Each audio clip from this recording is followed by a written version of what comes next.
All right, buenas tardes. Good afternoon. So there are a set of irregular verbs that we are going to learn in this chapter, and they are referred to as yo-go verbs. All that means is that the yo form has a go ending that wouldn't otherwise be there. Let's start with the four: hacer, traer, salir, and poner. Notice that each of them has what it means: hacer, to do or make; traer, to bring; salir, to leave; poner, to put or place.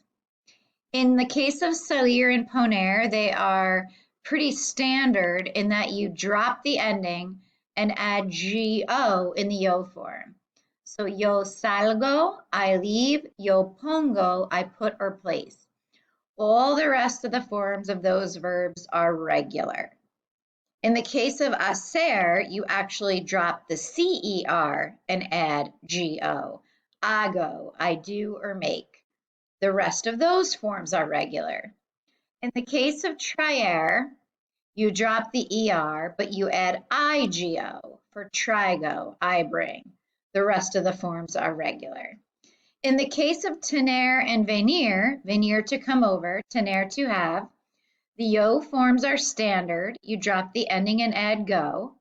But then you can see that there's some stem changing going on. You already know this about the verb tener. It also applies to venir. So you're going to use these charts to complete the second slide, where you simply take the verb that's hanging out in parentheses, conjugate it to agree with the sentence, all the while using these charts to support you.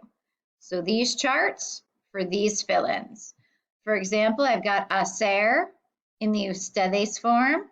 I'll check my chart. Hacen.